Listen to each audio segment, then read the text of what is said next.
Matty's 5-star condiments cookery show.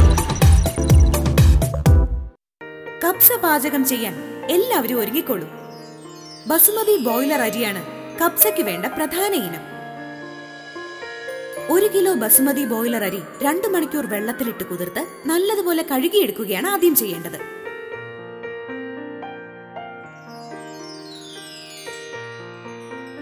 $150 gram ഉള്ളിയും 20 gram വെളുത്തുള്ളിയും ഈ എണ്ണയിലിട്ട് വഴറ്റുകയാണ് ഇനി വേണ്ടത്.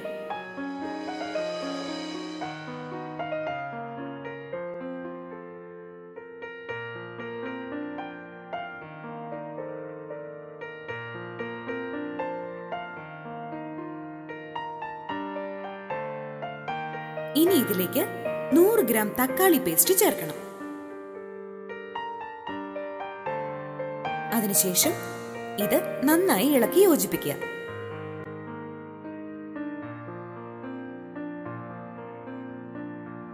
ഇങ്ങനെ തക്കാളി പേസ്റ്റ് ചേർത്ത വെള്ളത്തിലേക്ക് ബ്ലാക്ക് ലെമൺ, മാജിക് ക്യൂബ് എന്നിവ ചേർക്കണം.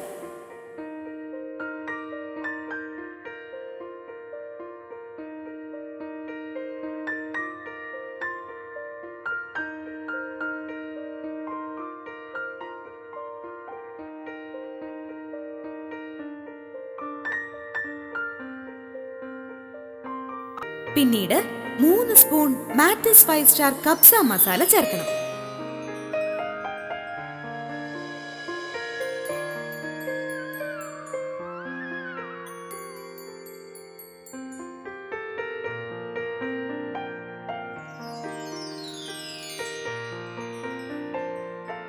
മാറ്റിസ് 5-സ്റ്റാർ കബ്സ മസാലയും മറ്റു ചേരുവകളും നന്നായി ഇളക്കി യോജിപ്പിക്കുക. അരിയുടെ കണക്കനുസരിച്ച് മസാലയുടെ അളവ് കൂട്ടുകയും കുറയ്ക്കുകയും ചെയ്യാമെന്ന് പ്രത്യേകം പറയേണ്ടതില്ലല്ലോ. അരി ഇടുമ്പോൾ നെയ്ച്ചോറിന്റെ പാകത്തിന് വെള്ളം വെക്കണം. അരി നന്നായി തിളച്ചതിന് ശേഷം കുക്കർ ഇങ്ങനെ ലോക്ക് ചെയ്യുക. മട്ടണോ ബീഫോ ഉപയോഗിക്കുമ്പോൾ അത് പകുതിയോളം വെന്തതിന് ശേഷം മാത്രമേ അരി ഇടാവൂ.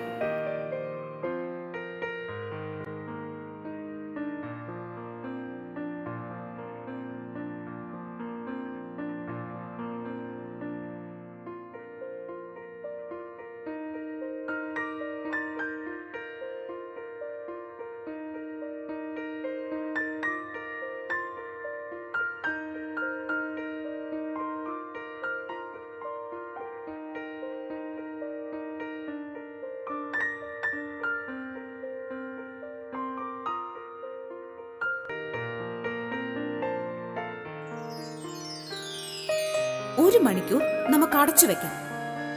അതിനുശേഷം തുറന്ന് കബ്സയുടെ രുചി ആസ്വദിക്കാം. കുക്കർ അല്ലാത്ത പാത്രത്തിലാണ് പാചകം ചെയ്യുന്നതെങ്കിൽ നമ്മൾ ബിരിയാണി വെക്കുന്ന രീതിയിൽ തന്നെയാണ് ഇതും പാചകം ചെയ്യേണ്ടത്.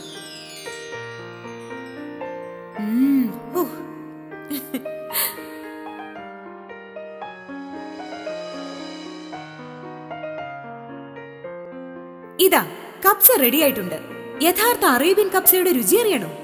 എങ്കിൽ മാറ്റിസ് 5-സ്റ്റാർ കബ്സ മസാല തന്നെ വാങ്ങി ഉപയോഗിക്കൂ. മാറ്റിസ് 5-സ്റ്റാർ കബ്സ മസാല കൊണ്ട് തയ്യാറാക്കിയ അറേബ്യൻ കബ്സ.